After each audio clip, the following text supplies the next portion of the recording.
Welcome into the 49ers Report by Chat Sports. I'm your host, Chase Senior. Coming your way on today's show, another 49ers news and rumors mailbag as part of our live show as we go live every single week, every single Tuesday, 7 o'clock Eastern, 4 o'clock Pacific. Start off this mailbag with this question coming in from Alex Bermudez. Will Javon Kinlaw be able to be a factor with Armstead inside after last year, or should that spot go to DJ Jones? So DJ Jones is one of the most sought-after defensive tackles on the free agency market. Free agency kicks off on March 16th, and there are going to be teams who really want to sign DJ Jones. He was one of the best DTs against the run this past year, and he was great all year long, especially after Javon Kinlaw went out. He was so good that basically we forgot about Javon Kinlaw being a first-round pick back in 2020. He had that sack of Dak Prescott in the wild card matchup. This is a guy who can really mix it up against the run and against the pass. The problem is, because he played so well this past year, he might get paid, and the 49ers might not be able to afford him. And they might not pay him because they're expecting at some point for Javon Kinlaw to emerge and stay healthy. I like Kinlaw's talent. He just has to stay on the football field. And if that happens, I think he'll be pretty solid. Shawn Lewis, who should be in the backfield to complement Trey's play-action skills? Elijah Mitchell for sure. A lot of people have brought up a Saquon Barkley trade. There have been some rumors on that front. Christian McCaffrey as well. I think the starting running back next year is going to be Elijah Mitchell. Why pay big money to a player like Saquon or Christian McCaffrey when you have Elijah Mitchell, former 6th-round pick on a rookie contract where you don't have to pay much money at all? Now, I would like to see the 49ers either target Elijah Mitchell more in the pass game to bring about the best in Trey Lance, or maybe bring back a cheaper Raheem Mostert as a third down back. A third down back is a sneaky need for the 49ers in free agency if they don't think that Elijah Mitchell can be that pass-catching back out of the backfield. You end the NFC Championship game with JaMycal Hasty trying to catch a pass. That ain't it. Ason. With teams like Washington a quarterback away from real contention, do you think they send a first-round pick for a chance to go far in the playoffs? For Jimmy Garoppolo, yeah, no, I think it's possible. And it all comes down to the market price. And if Aaron Rodgers, Russell Wilson, Deshaun Watson aren't going to be available on the market, what does that do for Jimmy Garoppolo's trade value? It continues to rise. It continues to grow. And it also makes teams, in turn, a lot more desperate.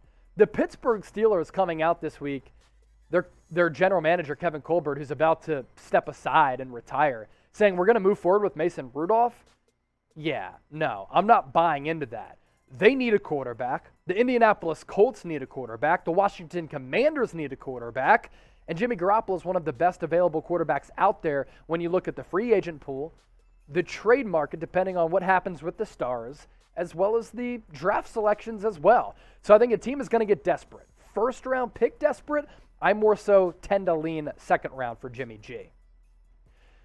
Now, the 49ers are done playing, of course, because the 2021 season is in the rear view, but our coverage really getting ramped up. And we have you covered as your one-stop shop for all of the latest 49ers free agency acquisitions, news, and rumors, as well as the NFL draft. So if you're pumped up for our offseason coverage, get into the comment section right now. Show up and show out by typing LFG.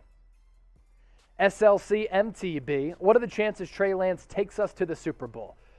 The 49ers, according to the betting odds, have some of the best odds to make it to the Super Bowl in Super Bowl 57. And outside of Trey Lance, they have a roster that is ready to win right now. Now, for Booger McFarland over the weekend to say, Trey Lance, I'm really worried about him. He didn't do much in his first 2 starts.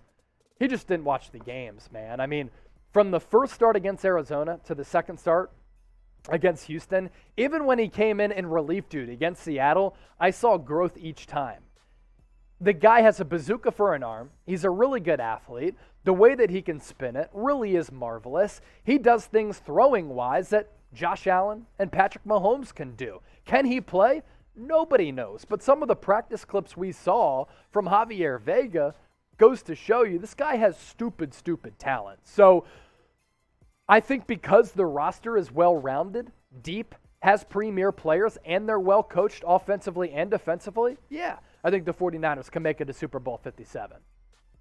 The X Factor, also, like Patrick Mahomes, year 2, won an MVP, AFC Championship game. Joe Burrow, year 2, Super Bowl. So it's happened before. Ben Roethlisberger, deep into the playoffs, year 1. Are you afraid that the 49ers cap situation could be like the Saints with the Bosa and Deebo extensions? No, I don't. I'm not concerned.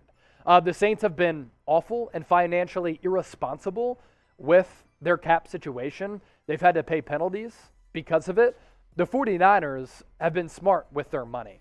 You let go of Jimmy Garoppolo, that's $24, $27 million off the cap for next year. That frees up money to pay Nick Bosa as well as Deebo Samuel. Also, because they're going into the final years of their rookie contracts, you can maneuver those deals in a way where you don't have to pay them that money going into next year. Those deals can be backloaded. So there's guaranteed money that they get right away, but the money due isn't all that much next year, maybe even the year after that, and the year after that. There could be money on the back end of that. And John Lynch said after the year, we have budgeted to re-sign Nick Bosa and Deebo Samuel as 2 of the building blocks and pillars of the San Francisco 49ers. Diehard Niner with this, J.C. Jackson wants $100 million on his next contract. So J.C. Jackson, the number 1 cornerback target going into NFL free agency, he posted an Instagram story this past weekend of a blank screen that just said 100 mil. So I think he wants 100 mil. And look, he's having to prove the doubters wrong throughout his entire NFL career.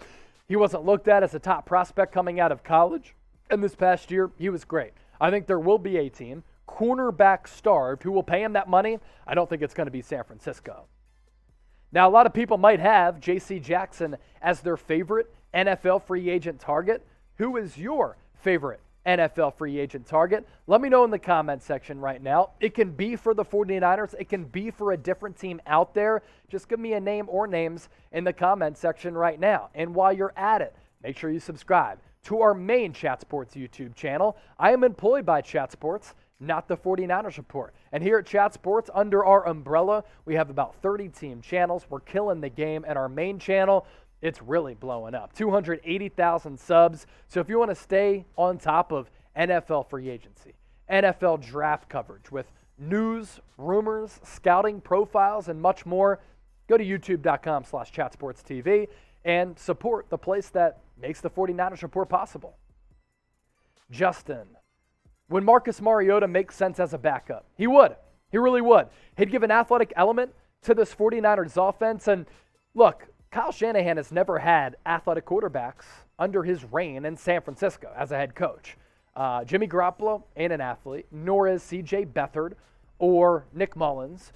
So now with Trey Lance, yes, you want him to be a thrower first, but he's a great athlete. With Marcus Mariota, let's say that Trey Lance were to miss some games. You can run a hybrid offense that is run and pass heavy, and Mariota would be able to give you some athleticism at the quarterback position and some pedigree at that position as well, and be one of the best backups, if not the best backup, that Kyle Shanahan has had. Joey Nichols, do you see a possibility of the Niners signing Stephon Gilmore in free agency, something along the lines of 2 years, $27 million? So $13.5 million per year for Stephon Gilmore. I would think about it. If it was 10, I'd be pretty sold, depending on some of the other moves that you make. As I've always said here since I took over the channel, my team building philosophy, build along the defensive line. If you're generating a pass rush, what's going on in the back end doesn't really matter if the quarterback doesn't have time to throw. And the forte, the strength, the bread and butter of this 49ers defense is their defensive line. Great at getting after the quarterback. That's why I'm always kind of weary of paying big money to cornerbacks, but with Stephon Gilmore, even at his age, 10 mil, I'd at least think about it. Trey Lance, as of now, it looks as though he's going to be the starting quarterback for the Niners in 2022 if there isn't some crazy trade that happens. And if a trade happens, hey, we'll cover it here. That's why you subscribe. But what's your level of excitement for Trey Lance if he does start? Scale it for me from 0 to 100. Jose Flores, will the 49ers sign Cordarrelle Patterson? I don't believe so, because you have a player in Deebo Samuel who does a lot of the same things as Cordarrelle Patterson. Now, they're different players, but I'm talking more about the diversity to their games and the hybrid element to their games. Like, Deebo Samuel invented a position last year. It's called wide back. Cordarrelle Patterson isn't the wide receiver that Deebo is. He's more so a running back who can be used sparingly as a wide receiver. On a wheel route coming out of the backfield, I like that element to his game. He's also probably the most dangerous returner in the NFL. Had a great year for Atlanta. He's going to get paid really handsomely this offseason. I do not think the 49ers will sign him because of that reason and because they want to use Deebo as a pass catcher and a running back as well. Keithy, do you think Braxton Berrios would be a good free agency target to get a reliable, often healthy vertical threat for Trey Lance? I don't know if he fits my desire for a vertical threat. He's a solid wide receiver as a vertical threat, though. A guy who can really stretch the field north and south. I think there could be better options out there. You know, I was asked this question over the weekend. Reunite with Marquise Goodwin? I wouldn't. I do like the idea of going after a player like that, like a Deshaun Jackson, because Deebo Samuel, not really a deep threat. George Kittle isn't either, obviously, because he's a tight end. So that kind of condenses the field on a lot of crossing routes, seam routes, and corner routes. You get a vertical threat to stretch the defense this way, opening up everything underneath. Man, this defense could really, really be dangerous. Now, Brandon Ayuk also said the other day, I want more deep targets. I'd like to see him in that role as well. Haneef Razzack, last question in this mailbag. If Trey Lance starts, what are the possibilities of him rushing for 1,500 yards, throwing for 4,500 yards, 28 touchdowns, and 10 picks? I actually think the picks number is pretty accurate. I could see him throwing for 28 tutties. 4,500 passing yards and 1,500 rushing yards. That's really, really hard to do. I don't want him running that much. He would win the MVP putting up numbers like that. I don't want him rushing that much. Let's tone that down to like 500, 600 rushing yards. How about 10 rushing touchdowns? Like, that would be cool. Call some design runs where you know he's not going to get hit toward the pylon as much. Throwing for 4,500 yards? That'd be pretty nuts. I think 3,500 is more so the reality for Trey Lance. But I do think he has that ability at some point to give you a lot through the air and on the ground with that element. Lastly, before we get out of here on this mailbag, if you're subscribed to the 49ers Report, you got to do it. And if you are, type yo in the comment section so I can give you some shout outs. Also, we're bringing you free daily videos, news, rumors, draft coverage, free agency coverage, watch parties. We literally do it all in a way that nobody is built to. So subscribe to the channel, and if you ain't subscribed, you ain't alive.